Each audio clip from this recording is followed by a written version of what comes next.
BBC বাংলার সান্ধ্য অধিবেশন প্রবাহতে আপনাদের স্বাগত। আজ আপনাদের সাথে লন্ডন স্টুডিও থেকে আছি মানসী বড়ুয়া।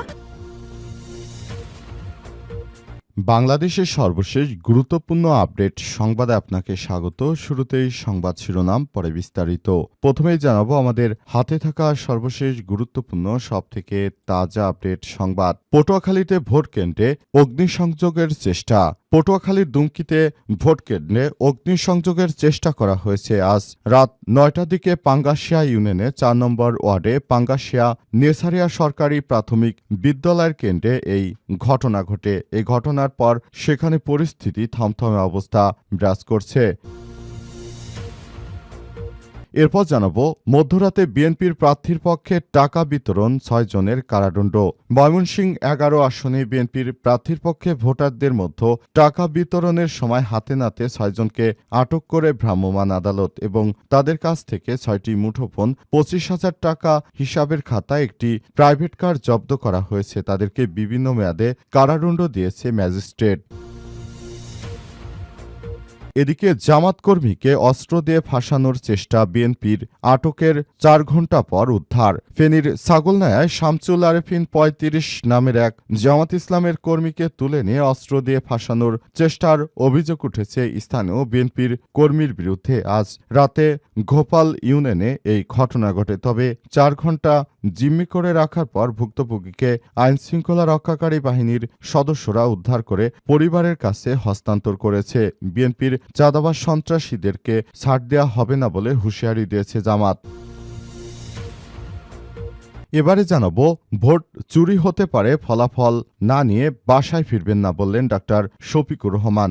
আসন্ন জাতীয় সংসদ নির্বাচনে আপনার ভোটটি ডাকাতি হতে পারে, চুরি হতে পারে। চোরেরা বসে রয়েছে কিভাবে ভোট কারচুপি করা যায়, তাই আপনাদের সবার উদ্দেশ্য করে জামাত ইসলামের আমির ডাক্তার শফিকুর রহমান জানিয়েছেন যে আপনারা কেউ ভোট কেন্দ্র থেকে আসবেন না। ভোট কেন্দ্র পাহারা দিন, ভোটের ফলাফল না নিয়ে তারপর আপনারা আসবেন না।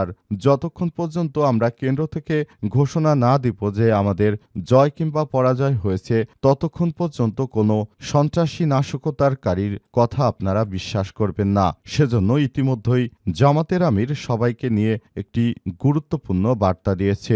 এ বিষয়ে খুবই গুরুত্বপূর্ণ সংবাদ জানাবো, সঙ্গেই থাকুন।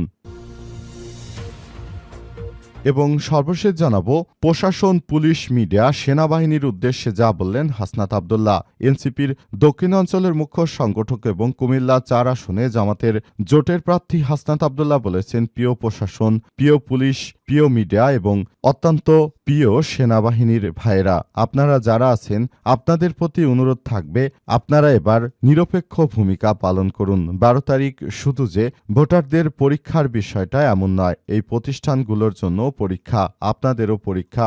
আপনারা মানুষের কতটা আস্থা অর্জন করেছেন সেটারও পরীক্ষা। সেজন্য আমরা প্রত্যাশা করি আপনারা গণবিরোধী কোনো সিদ্ধান্ত নেবেন না বলে সেনাবাহিনীর উদ্দেশ্যে এমন কথা বলেছেন হাসনাত আব্দুল্লাহ। তিনি বলেন, দীর্ঘ ১৭ বছর ধরে আপনারা দেখেছেন যে দেশে কত বড় জালিম সরকার ছিল।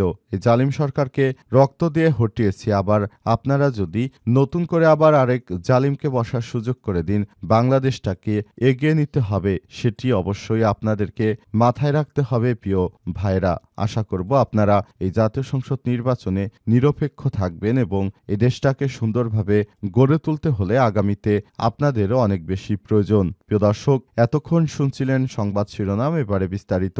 তবে তার আগে বন্ধুরা অনুরোধ থাকবে এই সংবাদটিতে একটি লাইক দিন। এই চ্যানেলে আপনি নতুন হয়ে থাকলে আমাদের সংবাদটি দেখতে দেখতে চ্যানেলটি সাবস্ক্রাইব করে রাখুন। কমেন্ট করে বন্ধুরা আপনার মূল্যবান মতামত জানিয়ে দিন আপনি বিশ্বের কোন দেশ থেকে বা বাংলাদেশের কোন স্থান থেকে আমাদের সংবাদটি দেখছেন এবং শুনছেন। আর বন্ধুরা, সংবাদটি আপনার সোশ্যাল মিডিয়া, ফেসবুকে শেয়ার করে বন্ধুদেরও দেখার সুযোগ করে দিন। আগামী জাতীয় সংসদ নির্বাচনে আপনি কোন দলকে সমর্থন করেন সেটি আমাদেরকে কমেন্ট করে জানিয়ে দিন। আপনি যদি দাঁড়িপাল্লার সমর্থক হয়ে থাকেন, কমেন্টে দাঁড়িপাল্লা, ধানের শীষের সমর্থক হয়ে থাকলে ধানের শীষ লিখে পুরো বাংলাদেশকে জানিয়ে দিন। এবারে বিস্তারিত। পটুয়াখালীতে ভোট কেন্দ্রে অগ্নিসংযোগের চেষ্টা। পটুয়াখালীর দুমকিতে একটি ভোট কেন্দ্রে অগ্নিসংযোগের চেষ্টা করা হয়েছে।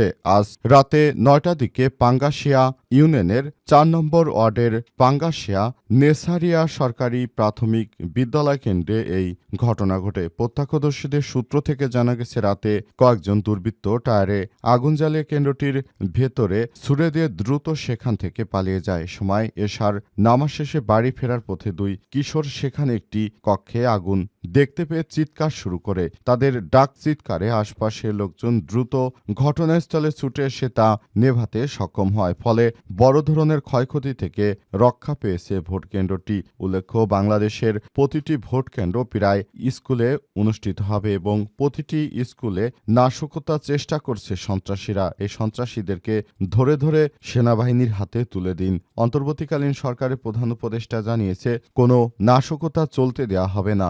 যে বা যারা নাশকতার সঙ্গে জড়িত তাদেরকে আটক করে দ্রুত নিকটস্থ সেনা সদস্যদের 333 নাম্বারে ফোন করে তারপর ধরিয়ে দিন।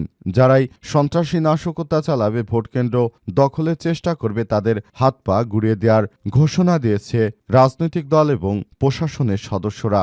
রাজনৈতিক দলও বলছে যে, বিশেষ করে জামাত ইসলামের পক্ষ থেকে বলা হচ্ছে যে, যারা চাঁদাবাজ, সন্ত্রাসী, রাহাজানিকারক রয়েছে তাদের হাত পা গুড়িয়ে দিয়ে তারপর হাসপাতালে পাঠিয়ে দিতে। আবার বলা হয়েছে যে, কেউ যদি ভোট কেন্দ্রে ভোট ডাকাতির চেষ্টা করতে কেউ যদি আসার চেষ্টা করেন তাহলে তার পরিবার থেকে যেন দোয়া নিয়ে আসা হয়, তা না হলে তারা সেখান থেকে ফেরত যেতে পারবে না। মধ্যরাতে বিএনপির পক্ষে টাকা বিতরণ ৬ জনের কারাদণ্ড।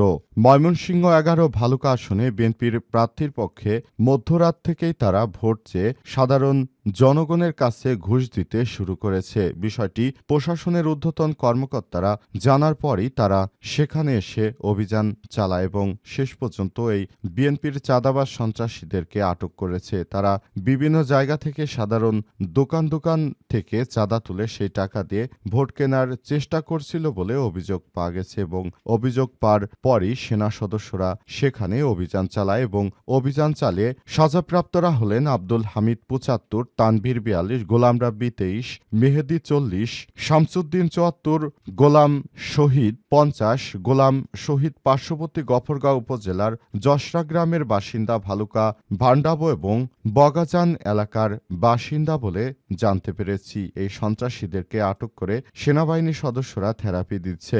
এদেরকে থেরাপি দিলেই তারপর মোটামুটি কথা তারা ঠিক হবে। আগামীর জাতীয় সংসদ নির্বাচনকে সুষ্ঠু সুন্দর পরিবেশের মধ্য দিয়ে নিয়ে যাওয়ার জন্য সরকারের পক্ষ থেকে বিভিন্ন প্রতিশ্রুতি এবং কার্যক্রম চালানো হলে প্রকৃতপক্ষে এখন কিন্তু দেখা যাচ্ছে ভিন্ন কথা। কারণ দেশের বিভিন্ন জায়গায় বিএনপির এই চাঁদাবাজ সন্ত্রাসীরা তারা নানাভাবে অপকর্মে ব্যস্ত রয়েছে।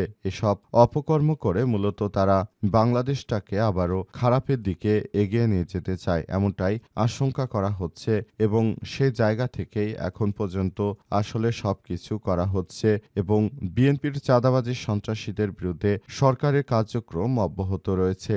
দেশে যেন কোনো হামলা, কোনো সংঘর্ষ না করতে পারে চাঁদাবাজ সন্ত্রাসীরা, সেই ব্যবস্থায় গ্রহণ করেছে প্রশাসনের সদস্যরা। ইতিমধ্যেই সেনাবাহিনীর অ্যাকশন শুরু হয়ে গেছে। জামাতের কর্মীকে অস্ত্র দিয়ে ফাঁসানোর চেষ্টা, আটকের ৪ ঘণ্টা পর উদ্ধার। ফেনীর ছাগলনাইয়ায় শামসুল আরেফিন ৩৫ নামের এক জামাতের কর্মীকে তুলে নিয়ে অস্ত্র দিয়ে ফাঁসানোর চেষ্টার অভিযোগ উঠেছে স্থানীয় বিএনপির সন্ত্রাসী নেতাকর্মীদের বিরুদ্ধে। জানা গেছে যে বিএনপির সন্ত্রাসী চাঁদাবাজরা ছাগলনাইয়ায় জামাত ইসলামের একজন কর্মীকে একা পেয়ে তারপর তাকে ধরে নিয়ে যায় এবং ধরে নিয়ে গিয়ে তার পকেটে একটি বিদেশি অস্ত্র ঢুকিয়ে দেয় এবং বলে যে জামাতের নেতাকর্মীরা নাকি জাতীয় সংসদ নির্বাচন উপলক্ষে তারা অস্ত্র দিয়ে সাধারণ মানুষকে ভয়ভীতি দেখাচ্ছে তাদেরকে ভোট দেওয়ার জন্য। অবশেষে প্রশাসনের সদস্যরা যখনই খবর পায় তখনই বিএনপির চাঁদাবাজদের আখড়ায় সেনা সদস্য এবং আমাদের পুলিশ সদস্যরা সেখানে দ্রুত অভিযান চালায়। অভিযান চালিয়ে বিএনপির চাঁদাবাজ সন্ত্রাসীদেরকে বেশ কয়েকজনকে আটক করে নিয়ে আসে। সেখানে যৌথ বাহিনীর অভিযান চালানো হয় এবং অবশেষে দেখা গেল যে সেখানে ওই জামাত ইসলামের কর্মী তিনি নিজে কোনো অস্ত্র সঙ্গে তার কোনো সম্পর্ক নেই, বরং বিএনপির সন্ত্রাসীরাই তারা তাকে নিয়ে গিয়ে সেখানে অস্ত্র দিয়ে ফাঁসিয়ে তারপর সেনাবাহিনীর হাতে তাকে তুলে দিতে চেয়েছিল। কিন্তু আল্লাহ পাকের অশেষ মেহেরবানিতে উক্ত জামাত ইসলামের কর্মী অবশেষে মুক্তি পেয়েছেন। ঘটনাটি ফেনীর ছাগলনাইয়া ঘটেছে এবং এই ঘটনার পর জামাত ইসলামের নেতাকর্মীদেরকে আরও বেশি সতর্ক থাকার জন্য জামাতের পক্ষ থেকে নির্দেশনা দেওয়া হচ্ছে এবং বলা হচ্ছে যে আগামীর জাতীয় সংসদ নির্বাচন পর্যন্ত সবাইকে ধৈর্য ধরে অপেক্ষা করতে হবে, কারণ জয় আমাদেরই হবে। সবাইকে ধৈর্য ধরে তারপর অপেক্ষা করতে হবে, এমনটাই জানানো হয়েছে। ভোট চুরি হতে পারে, ফলাফল না নিয়ে ফিরবেন না বললেন ডাক্তার শফিকুর রহমান। আগামী জাতীয় সংসদ নির্বাচনে সবাইকে এখনই সতর্ক করে দিয়ে নাহিদ ইসলাম এবং জামাত ইসলামের আমির ডাক্তার শফিকুর রহমান জানিয়েছেন যে সবাইকে উদ্দেশ্য করে বলতে চাই যে আপনারা ফলাফল না নিয়ে তারপর কেন্দ্র ছাড়বেন না, কারণ ভোট চুরি হতে পারে। এজন্য সকাল থেকে আপনারা কেন্দ্রে কেন্দ্রে এসে অবস্থান করবেন এবং এই ভোটের ফলাফল যেন কোনোরূপ ইলেকশন ইঞ্জিনিয়ারিং করা না হয় সেদিকে আপনাদেরকে খেয়াল রাখতে হবে বলে জানিয়েছেন বাংলাদেশ জামাত ইসলামের আমির ডাক্তার শফিকুর রহমান। শফিকুর রহমান আরও জানিয়েছেন এর জন্য সবাইকে বলবো আপনারা যার যার জায়গা থেকে দায়িত্বশীল ভূমিকা পালন করুন এবং জামাত ইসলামের নেতাকর্মীরা আরও বেশি সতর্ক অবস্থানে থাকুন, যাতে করে আমাদের ফলাফল কেউ চুরি করে না নিতে পারে। এজন্য সকাল থেকে আমাদেরকে এসব বিষয় নিয়ে কাজ করতে হবে। অন্তর্বর্তীকালীন সরকারের প্রধান উপদেষ্টা প্রফেসর ডক্টর মোহাম্মদ ইউনূসের সরকার যে নতুন বাংলাদেশ গড়ে তুলতে চান, সেই বাংলাদেশটাকে সুন্দরভাবে গড়ে তোলার মধ্য দিয়ে পুরো দেশটাকে একটি ভালো অবস্থানে নিয়ে যেতে হলে অবশ্যই এখনই কাজ করতে হবে। পুরো বিষয়টিকে অত্যন্ত গুরুত্ব সহকারে কাজ করতে হবে বলে অন্তর্বর্তীকালীন সরকারের প্রধান উপদেষ্টাও জানিয়েছেন যে ভোট কেন্দ্রগুলোতে খুবই গুরুত্ব সহকারে পাহারা দিতে হবে, যাতে করে ভোটের দিন কোনো সন্ত্রাসী চাঁদাবাজ আর ভোটের পরিবেশ নষ্ট করতে না পারে, কোনোভাবে জাল ভোট দিতে না পারে এবং ভোটের পরিবেশটা সুন্দরভাবে গড়ে তোলার মধ্য দিয়ে যেন তারা আরও ভালো অবস্থানে যেতে পারে, এমন বিষয়গুলোকে জানানো হয়েছে এবং সেদিকেই সবাই মনোযোগ দিচ্ছে।